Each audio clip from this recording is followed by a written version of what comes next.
नमस्कार सर। नमस्कार। बहुत बहुत स्वागत है आपका। अभिनंदन। सर, आंद्रे तार्कोव्स्की जी की जो एक किताब है स्क्रिप्टिंग इन टाइम, तो उसमें शुरू के चैप्टर में जस्ट आफ्टर इंट्रोडक्शन वो उन्होंने कुछ लिखा था, वो मेरे दिमाग में एकदम अटक सा गया है और वो चीज़ मुझे सीखना है। तो वो ये कहते हैं कि बहुत ही सरल लेमन लैंग्वेज में कि अगर आपको सिनेमा बनाना है तो think in images. If you want to tell the story in cinema, think in images. तो ये थिंक इन इमेजेस मैं कैसे करूं कि अगर मुझे कोई कहानी कहनी है तो मैं उसको इमेजेस में ही कैसे सोचूं, इसके लिए मुझे क्या करना चाहिए? पहले हम लोग शब्दों को ही देख लें। थिंक को देख लें। जब हम सोचते हैं तो कैसे सोचते हैं? क्या हम लोग इमेज में नहीं सोचते हैं? सोचें।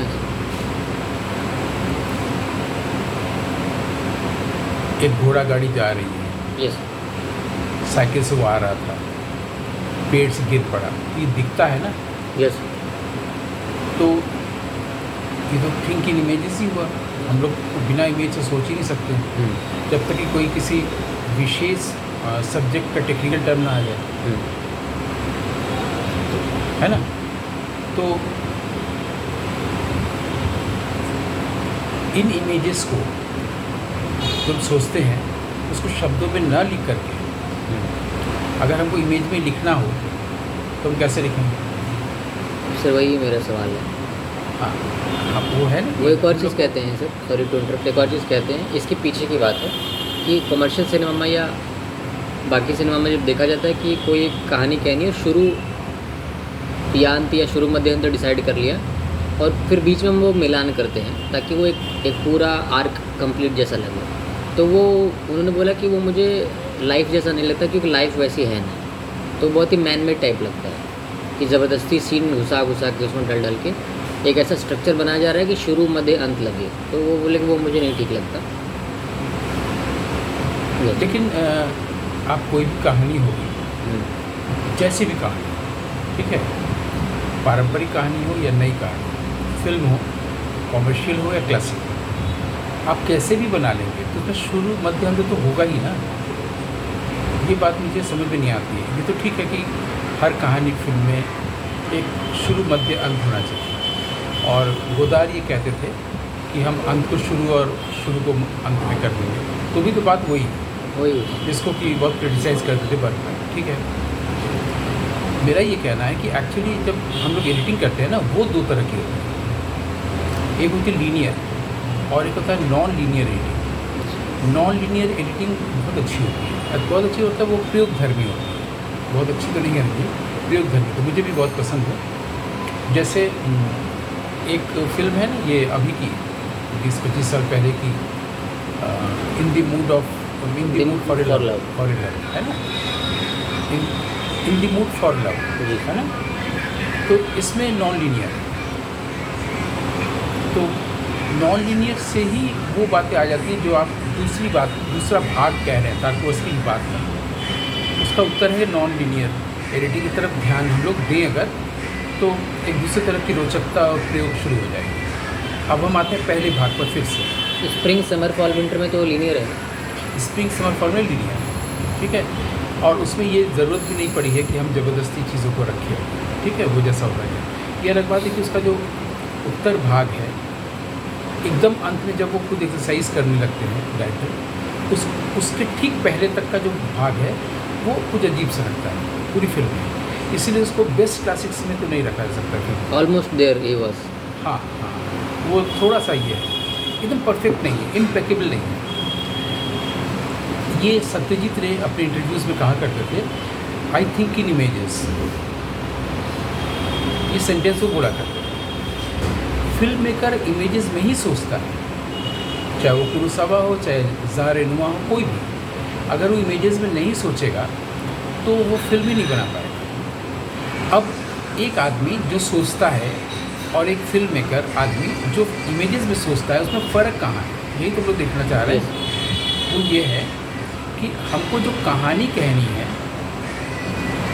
उसके लिए अगर हम सिनेमेटोग्राफिक इमेजेस यानी कि सिनेमा विधा के लिए ऐप या एप्रोप्रिएट सिनेमा विधा को की संगति बनाने वाली इमेजेस को हम रख सकें और उसमें उस कहानी को कह सकें। तो वही इमेजेस में जो रखने की बात हो रही है वो इमेजेस बनाएंगे कैसे, सोचें कैसे? हाँ, मान लीजिए कि कोई एक चीज़ ले लें कि एक पॉन्ड है शांत, एक मेढक उसमें जंप किया और उसमें एक छपाक की आवाज़ आई और थोड़े रिपल्स बन गए, फिर शांत हो गया। ये कहानी है, लेकिन ये इमेजेस ही तो है ना। लेकिन इसको आप कहने के लिए आप लिखेंगे एक पॉन्ड है, फिर एक मेढक है, एक को आप दिखाएंगे क्योंकि पहले ये दिख जा रहा है इसमें हाइकू पैटर्न की इस कविता में, है ना। तो आप इसको इमेजेस कैसे लिखेंगे, कैसे तैयार करेंगे? एक पॉन्ड है और एक मेढक है, उसको कूदते दिखाएंगे, रिपल्स दिखाएंगे और शांत हो गया। तो ये तो इमेजेस में ही सोचा हुआ है, आपको कुछ करने की ज़रूरत नहीं है। लेकिन अगर आप इसके लिए स्क्रीन पे लिखने जाएंगे अगर आप, ठीक है, और अगर आप इसका एक आदि दिखाना चाहेंगे तो यहाँ पे सॉरी बस वो एग्जांपल में मुझे बोलना था इसलिए रोक रहा हूँ। अगर इमेजेस में ये बात आई तो ठीक है, लेकिन ये बात इमेजेस में तब आएगी जब किसी इंसान को ये रियलाइजेशन होगा कि मन शांत है और उसमें मेढक यानी विचार कूदा और पूरा रिपल्स और उससे एक थॉट से और थॉट बनने लगे, फिर मान लेते हैं वो शांत हो गया। तो ये रियलाइजेशन हुआ, उसके लिए फिर उन्होंने ये इमेज सोचा जिसका भी पहले का होगा। तो पहले वो फिलोसॉफी या वो ट्रुथ या वो बात या वो रियलाइजेशन आई, फिर इमेज ये सोचा गया। इमेज तो पहले तो नहीं आया है ना। तो वही है कि कोई कहानी कहनी है या कोई बात कहनी है तो उसके लिए ये मेढक और जैसे उन्होंने किया, जिसने भी किया होगा, हम कैसे करें? आपने जो इसको डिमॉन्स्ट्रेट किया मन की पदावली में, वो तो आइडिया है।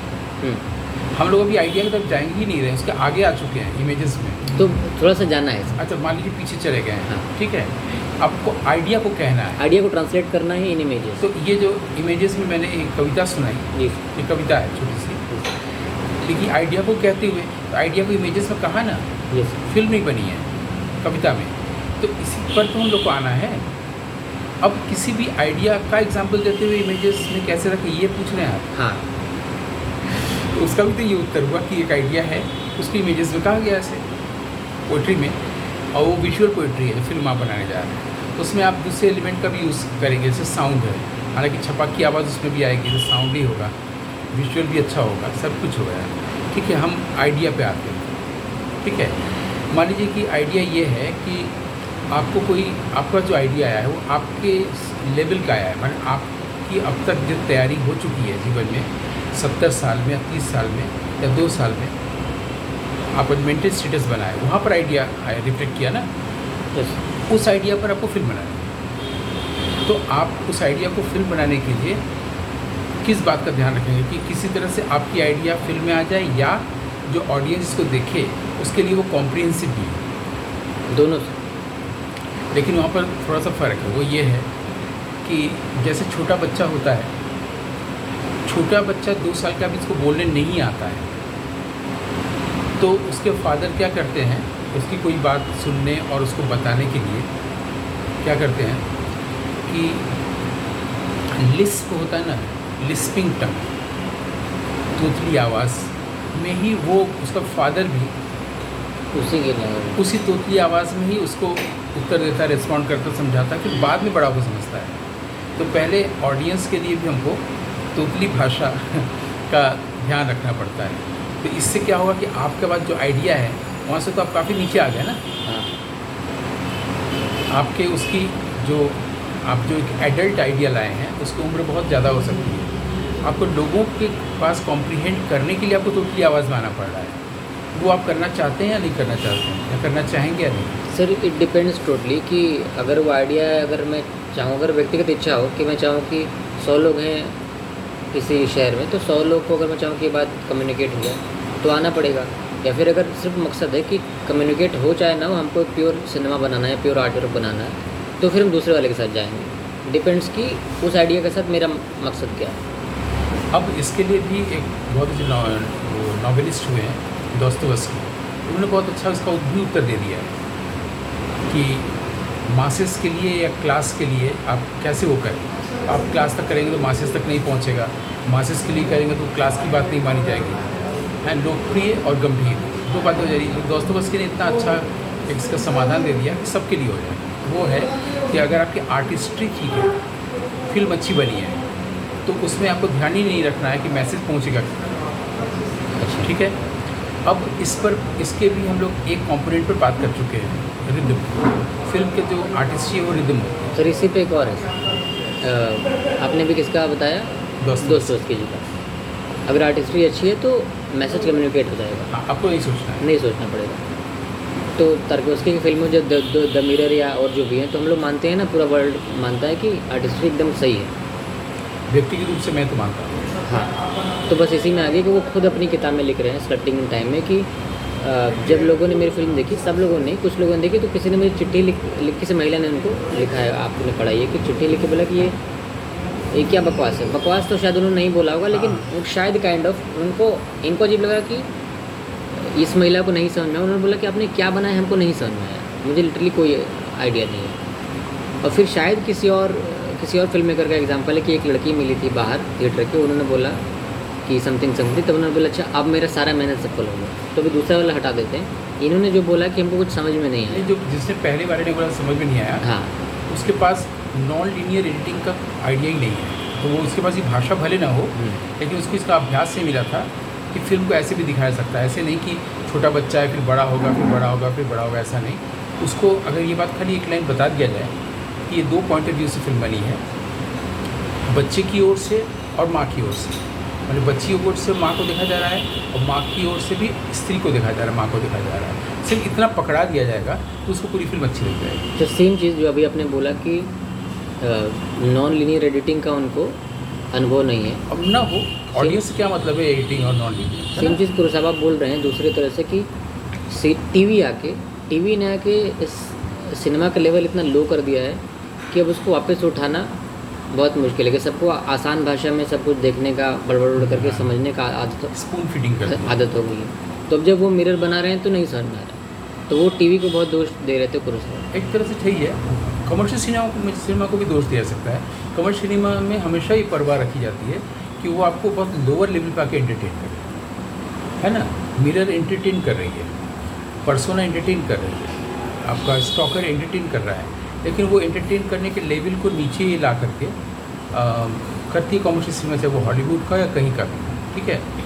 वो भी पहली दोषी है, लेकिन वो तो दोषी पहले थी ही। उसका ये दोष जब दिखाई दिया तो क्लासिक सिनेमा बननी शुरू हुई ना। तो आइजनस्टाइन बना रहे थे, अक्टूबर और रेड, ये सब फिल्में बना रहे थे। तो और वो उनका ये था कि मार्क्सिस्ट फिल्म थ्योरी लेके चल रहे थे, मैंने कलेक्टिव कोई भी शॉट होगा, नहीं ऑडियंस नहीं, उनका कोई भी शॉट होगा तो पूरी भीड़ होगी। कलेक्टिव फिल्म थ्योरी, उसको मार्क्सिस्ट फिल्म थ्योरी कहते हैं। तो उसका यूज़ करते हुए कर रहे थे, क्योंकि वो कम्युनिस्ट थे। तो आइजनस्टाइन पुडोवकी ने कर रहे थे, लेकिन इसमें भी कोई और चीज़ आ सकती है जो हमारी भीतर की कोई दुनिया है, उसको हम बताने की कोशिश करें, ये बात नहीं आ पा रही थी। बाहर की दुनिया में ही डिसऑर्डर से ऑर्डर कैसे जाए, ये बात थी रशियन फिल्म में। लेकिन मान लीजिए अभी दोस्तोवस्की वो भी रशियन राइटर थे, उन्हीं की एक बात ले लें, जैसे व्हाट इज़ हेल, ये जब सार्tre से पूछा गया फ्रेंच राइटर से, तो उन्होंने कहा कि हेल दे आर, वो जो चर्च में प्रीस्ट बताएगा अच्छा काम करोगे तो हेवन में जाओगे, बुरा काम करोगे हेल, वो नहीं, ये जो लोग हैं यही मेरे लिए हेल है। दोस्तोवस्की ने कहा था कि हेल वो है कि हमारी ये जो प्यार न कर पाने की असमर्थता, इनएबिलिटी टू लव की जो सफरिंग है वो है परफेक्ट। अब इसको हम थोड़ी देर के लिए आइडिया ले लें, दोस्तोवस्की एकदम यहाँ पे है ना। तो अब इसको हम आइडिया ले लेते ताकि हम इमेजेस में देखना सोचना आ जाएगा टॉपिक। फिर हम लोग का जो मूल टॉपिक था उसके पहले एक कोटेबल कोट्स हम लोगों ने बीच में बोला था, उसको दोहरा दें। वो है कि आर्टिस्ट्री अगर ठीक है तो आइडिया पहुंच जाएगा। अब हम लोग इस पर भी बात कर चुके हैं कि फिल्म की आर्टिस्ट्री क्या होती है, मतलब फिल्म का अच्छा होना क्या होता है। रिदम पर जब हम लोगों ने बात की थी तो उसका अंतिम मैसेज यही था कि रिदम को क्यों हम टोन अप करें किसी फिल्म में, क्यों हम रिदम बनाने की कोशिश करें। ये एक सवाल हम लोग पीछे किए थे ना, बिल्कुल हो जाने के बाद अब हम सवाल बना रहे हैं, क्योंकि उसके आगे ये बात करनी ज़रूरी है। रिदम पहले ही बना देना, इस्टेब्लिश कर देना एडिटिंग के दौरान इसलिए ज़रूरी है। वो रिदम अगर चल गया तो बीच में कहीं कोई गलती भी होगी तो ऑडियंस का ध्यान नहीं जाएगा। इसका मतलब हुआ कि हमने पहले ही आर्टिस्ट्री को पा लिया है। ये नहीं कि पूरा अभिज्ञान शाकुंतलम नाटक देखने के बाद लगा के वाह कितनी खूबसूरत, ऐसा नहीं। फिल्म मेकर की ओर से शुरू में अगर आपने रिदम पा लिया, क्योंकि वो पाना होता है उसको वो आप नहीं कर सकते। आपने ऑडियो डाला या विजुअल डाला, फिर विजुअल डाला या ऑडियो डाला, दोनों में वो अचानक से रिवील कर जाता है। कह सकते हैं कि that is grace, that is rhythm. और इसका मतलब आपने आर्टिस्ट्री पहले ही बना दी। अगर आर्टिस्ट्री बना दी तो फिल्म मैंने आपका आइडिया कम्युनिकेट हो जाएगा। आप इस आइडिया पर चलते हैं थोड़ी देर के लिए, फॉर एग्जांपल कि अगर ये तो एक इसको आप कैसे दिखाना चाहेंगे। अगर आपके पास राइटिंग की एबिलिटी है तो आप इसको बहुत अच्छे से एक प्लॉट लेकर, स्पेक्टिकल लेकर के आप इसको दिखाना चाहेंगे कि एक आदमी की सफरिंग क्या होती है। ठीक है, एक आदमी लेंगे या कोई एक युवती लेंगे, उसको वो दिखाएंगे कि वो सफ़रर है, राइटिंग में कर, स्क्रीन प्ले नहीं, खाली लिखने में कहानी। और उसकी सफरिंग क्या है, वो प्रेम करना चाह रही है, ऑब्लिक चाह रहा है और नहीं कर पा रहा है, क्योंकि जितनी बार चाह रहा है वो फेल कर जा रहा है। लिख दिया आपने, ये लिखा हुआ सिनेमा के उपयुक्त नहीं है। तो सिनेमा के उपयुक्त क्या है, तो उत्तर आएगा इमेजेस में सोचना। क्योंकि हाँ, आ रहा है ना कितना सरल, इमेजेस में सोचना। क्यों, उसने तो ठीक ही बोला। हम एक आदमी लेंगे जो प्रेम नहीं कर पा रहा है, एक आदमी लेंगे तो आदमी हो गया, उसके लिए हम कोई एक्टर बाद में ले लेंगे तो इमेज ही तो हुआ। ये फिल्म की भाषा में कहीं बनाए हुए वाक्य नहीं बन रहे हैं। इसमें ये होगा कि हम देखेंगे कोई एक मेटाफोरिकल इमेज लेंगे, एनालॉजिकल लेंगे, है ना, कि वो कोई चीज़, कोई आदमी कुछ करना चाह रहा है और वो हो नहीं पा रहा है। फॉर एग्ज़ाम्पल कि एक कमरा है, उसमें एक पेंटिंग टंगी है, कई बार हम देखते हैं कि वो अपने आप ऐसे हो गई है, उसको ठीक कर रहा है, बार बार ऐसे हो गया है। हालांकि ये इमेज भी किसी फिल्म में ले लिया गया है, किस्लॉस्की की एक फिलहाल उदाहरण मान लेते हैं। हाँ, फिलहाल उदाहरण मान लेते हैं। उदाहरण इसको हमने इसलिए बनाया कि ये बात कन्वे हो सके कि एक शुरू में ही दिखा रहे हैं कि एक आदमी है, वो कहीं गया, वो पहले सब ठीक करके घर जाने से पहले नजर गई कि ये टेढ़ी है, उसको सीधा कर दें, जो कि हर कोई करता है। टेबल रखा रहता है उसको ठीक कर देता है, वो किया, फिर ऊपर निकल गया, फिर आया, और जब आया तो किसी और चीज़ में खोया हुआ था, उसने वाइन पी या शरबत पी, जो कुछ भी किया, और करते समय फिर सोचा अब सोया जाए, फिर ध्यान गया, अरे फिर हो गया, फिर किया। तो ये जब कोई चीज़ बार बार दिखाई जाएगी तो लोगों को लगेगा ना कि ये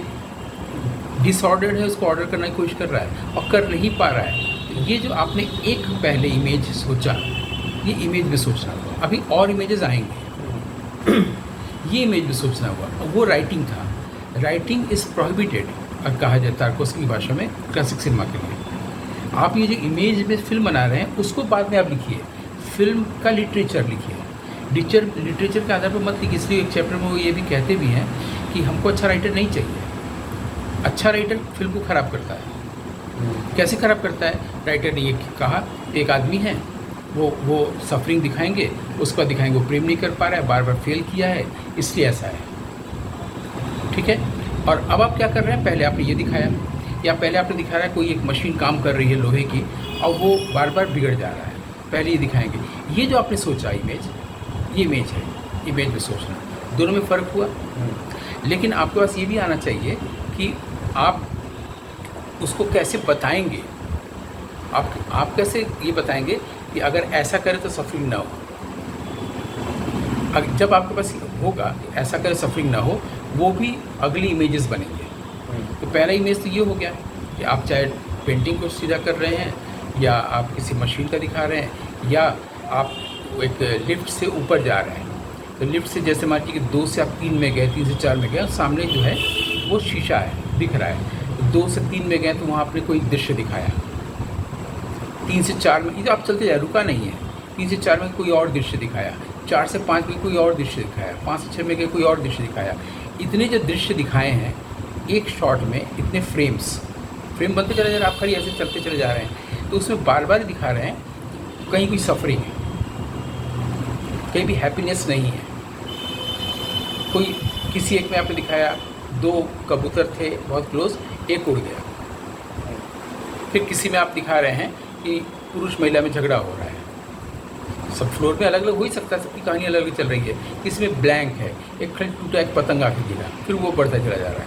हालांकि ये भी मडी कॉल यूज़ कर चुके हैं, जिसको मडी कॉल के इस आइडिया को लेकर पावेल भी कुछ कर चुके हैं। सेम नहीं करना चाहिए।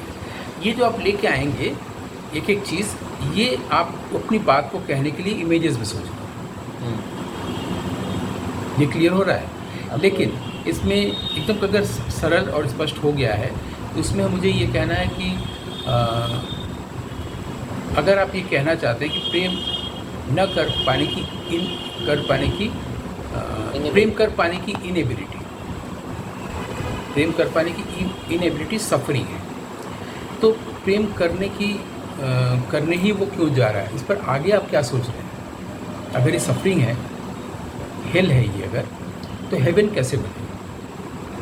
हेवन बनाने के लिए कोई उपदेश देने की ज़रूरत नहीं है, उसको आप फिर कैसे बता पाएंगे, दिखा पाएंगे? यानी आपके पास क्या आपकी फ़िलोसॉफ़ी क्या है? सोच नहीं बोल रहा, फ़िलोसॉफ़ी, दृष्टि क्या है? आपने प्रेम का दर्शन कैसे किया है? क्या एक बृहत्तर कॉन्सेप्ट लेके आना कि आदमी का की सोच जो है बड़ा हो और ये सबका नहीं हो सकता, तो इसको आप तरजीह देना चाहेंगे? या आप ये दिखाएंगे कि पहले से ही एक में दो का कंसेप्ट होता है, इसलिए ड्युअलिटी होती है, इसलिए कन्फ्लिक्ट होता है, ये आप दिखाना चाहेंगे? या एक में ही दो पहले से एक हुए रहते हैं, उस एकत्व के भाव के साथ जब भी जुड़ेगा तो दो नहीं होगा, अनहैप्पीनेस नहीं आएगा, ये दिखाना चाहते हैं? या आप स्टडी किए हैं ऐसा कि पुरुष स्त्री का जब भी प्रेम दिखाएंगे तो उसमें प्रायः पाया जाएगा कि जो स्त्री है वो आपको देख रही है, आपके साथ पूरा जीवन डेली लाइफ अनुभव कर रही है, और एक दिन, कई घंटे, एक महीना, एक साल, 10 साल, 20 साल, और अचानक से ऐसा निर्णय ले रही है जो आपके लिए अनहैप्पीनेस क्रिएट हो रहा है। ठीक, इसको आप कैसे डिमॉन्स्ट्रेट कर रहे हैं इमेजेस में? अगर आपके पास पढ़ाई लिखाई का वांग्मय बड़ा है तो उसमें आप देखेंगे कि हमारे यहाँ वेद में लिखा हुआ है, आपको अगर बोरियत नीरस न लगे तो मैं उद्धृत करना चाहूँगा। वेद में लिखा हुआ है कि जो स्पीच है, वाक को फेमिनिन, स्त्रीलिंग के रूप में देखा गया, शी कहा गया है, फेमिनाइन प्रिंसिपल है वाक, स्पीच, ठीक है, और उसको एक उच्च जगह से देखा गया स्पीच को, सरस्वती के लेवल पर, और कहा गया कि बृहस्पति को सरस्वती रिवील करती है, इस लेवल से देखा गया। तो अब हम स्पीच पर आते हैं, वाक जो हम सब लोग बोलते हैं। एक तो हम लोग वो बोलते हैं जो हर वक्त बोले जा रहे हैं, एक वो बोलते हैं जो जिसको हम आइडिया कह रहे हैं। एक तो ये बोलते हैं भाई कहाँ जा रहे हो, क्या करो, आप चलो चाय पिया जाए, और एक वो होता है जो अपने आप एक मंत्र बन जाता है, कोटेबल कोड बन जाता है, आइडिया बन जाता है, जिस पर आप फिल्म बना रहे हैं। ठीक है, तो वो जो स्पीच है, वाक, उसके बारे में वेद में लिखा हुआ है। किस वेद में लिखा हुआ है? ऋग्वेद में लिखा हुआ है। किस सूक्त में लिखा हुआ है? यूलॉजी 71 में लिखा हुआ है। और किस मंत्र में? हर वेद में कई बुक्स हैं, मंडल कहते हैं, उसमें अलग अलग चैप्टर्स हैं जिसमें सूक्त हैं। ठीक, उस सूक्त माने अध्याय, उसमें भी कई मंत्र हैं। तो मान लीजिए जिसमें 19 मंत्र हैं, उसके दूसरे, तीसरे, चौथे, पाँचवें में लिखा हुआ है 71 नंबर सूक्त में कि हर कोई देखता है उसे, लेकिन नहीं दिखाई देता है, नहीं दिखाई देती है वो। हर कोई सुनता है उसे, लेकिन नहीं सुनाई देती वो। जैसे मान लीजिए आपने किसी कुछ कहा तो उसने नोटिस ही नहीं किया, आपने कैजुअली कोई अच्छी बात कह दी, उसमें किसी शब्द पर किसी को उसने ध्यान से सुना ही नहीं, ध्यान ही नहीं दिया, नोटिस ही नहीं किया, है ना। और वो अगर नोटिस कर जाता है, कर जाती, तो आप दोनों एक ही तरह से एक ही वस्तु को देख रहे होते। उसने क्या किया, उसके पास जो कंडीशनिंग बनी हुई है भाषा के शब्द की, उसने आपके उस एक अच्छी, एक पर्टिकुलर, एक टेक्निकल डिफाइंड वर्ड को भी उसने अपने ढंग से ट्रांसलेट करके वो आगे बढ़ गई। तो वहाँ पर लिखा जा रहा है, वो सब लोग उसे देखते हैं मगर वो दिखाई नहीं देती, सब लोग उसे सुनते हैं मगर सुनाई नहीं देती है। तो फिर वो क्या करती है, जो वाक है, वो किसी के सामने इस तरह से प्रकट करती है अपने आप को, जैसे कि कोई वाइफ किसी हस्बैंड को, कोई महिला अपने हस्बैंड को प्यार जब करती है तो पूरी तरह से अपने आप को अनावृत कर देती है। ये लाइन है तीसरे चौथे मंत्र में कि वो पूरी तरह से अनावृत कर देती है। जैसे उस तरह से स्पीच उस व्यक्ति को पूरी तरह से अपने आप को पूरा रिवील कर देती है। अगर ये बात आपने वैदिक वाङ्मय से पढ़ी और भारतीय फिल्म निर्देशक हैं तो इसको आप लाना चाहेंगे उस जगह पर जहाँ पर दुख और सफरिंग और ये सब हो रही है। ऐसे में देखना होगा कि जब दोनों लोग बात करने गए हैं तो वो देखा हुआ सुना हुआ अनसुना अनदेखा हो गया है या नहीं।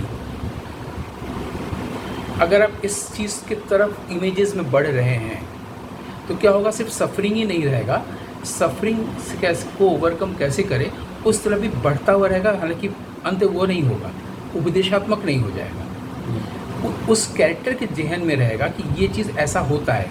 एक ऑब्जर्वेशन हो जो लोक में देखते हैं, एक ऑब्जर्वेशन वो होता है जो लोक जीवन के से उत्तरोत्तर लोकोत्तर जीवन में वैदिक ऋषियों ने देखा है। अगर आप उसको लेके आएंगे और अपनी फिल्म में देंगे और वो विश्व में जाएगा, भारत की ओर से विश्व में जाएगा तो एक अच्छी बात जाएगी ना, बुद्ध के देश से, लाइट ऑफ एशिया के देश से।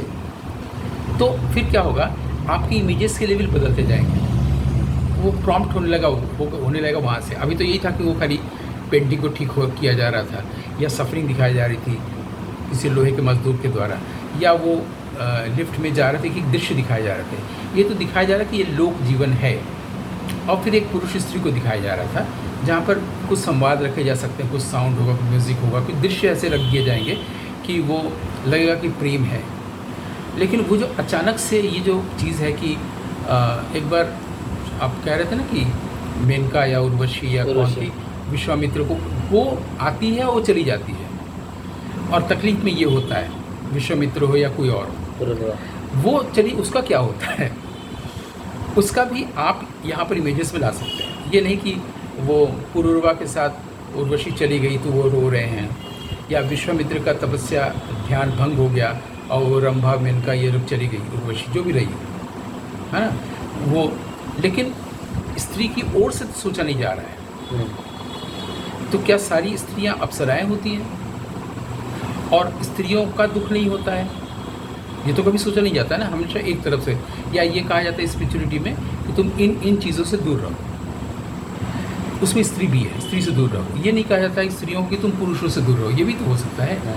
लेकिन वहाँ पर समझ की बात अभी तक नहीं आ रही, लोग दोहरा रहे हैं।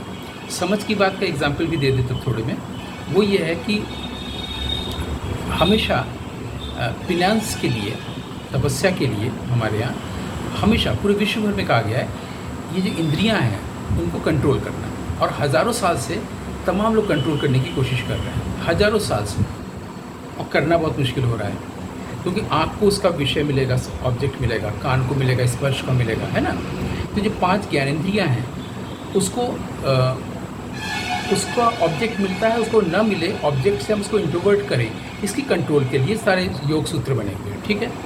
लेकिन अगर हम अपना व्यक्तिगत ऑब्जर्वेशन दें कि लाइट तो भीतर है जिसको ये इंद्रिया देख ही नहीं पाती है, तो ये तो इररिलेवेंट हो गया ना, इसकी ज़रूरत ही नहीं है। जब ज़रूरत ही नहीं है तो कंट्रोल करने का प्रसंग चला गया।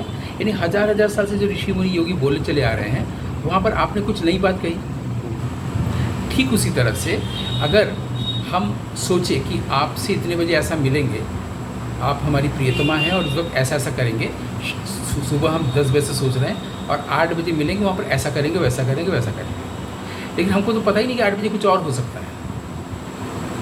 तो यानी अभी जो सोचना है माइंड, थॉट, वो भी तो बेवजह का हो गया ना, बेवजह। तो माइंड का भी इम्पोर्टेंस खत्म हो गया। जब माइंड का इम्पोर्टेंस इनसिग्निफिकेंट हो गया, कोई मतलब ही नहीं है, तो हम ये नहीं करेंगे कि चलो माइंड को कंट्रोल करें। अब बहुत कठिन होता है, सुई की आँख में ऊँट के गुजरने जैसा होता है। माइंड इरिलेवेंट हो गया ना, माइंड कंट्रोल करने की बात ही चली गई। तब आप देखेंगे ये जो प्रेम, जो सफरिंग का हेल था, वो धीरे धीरे हेवन बनता जा रहा है। क्योंकि कहीं ना कहीं पर जब वो अलग हुआ है तो उसके पहले, उस दौरान, उसके बाद माइंड की भूमिका रही। पूरी माइंड की भूमिका कैसे रही है उस वक्त, उस पल, उन पलों? क्योंकि जब वो रंभा या मेनका या उर्वशी रही है, वो आपके साथ रही है, उसने आपको सुना है और बहुत कुछ सुनाई नहीं दिया है, बहुत कुछ देखा है, दिखाई नहीं दिया है, आपकी कविता उस तक गई ही नहीं है। तो उसने क्या किया, वो देखता है, देखी उसने, सुनी उसने, लेकिन उसने क्या किया, उसके अपने माइंड से वो इतने ज़्यादा चलने वाली महिला या युवती या लड़की होगी जिसने इन्वेस्टिगेट करना चाहा कि आप वास्तव में क्या है। तो आप में जो गुण होगा वो मेरे में नहीं है, तो मैं जब मेरे में नहीं है तब तक तो अवगुण ही एक तरह से हुआ। तो जिसको आमतौर पर लोग बिलो द बेल्ट कहते हैं, वो उस जगह से इन्वेस्टिगेट करना शुरू करेगा ना। अगर उस जगह से करेगा कि आप वेद हैं तो हम भी वेद के लेवल पर आएँ, आप बहुत अच्छा थिएटर या गाना गाते हैं तो मैं भी उस लेवल पर आऊँ, वो नहीं होगा, क्योंकि ये तो आपके पास सही है।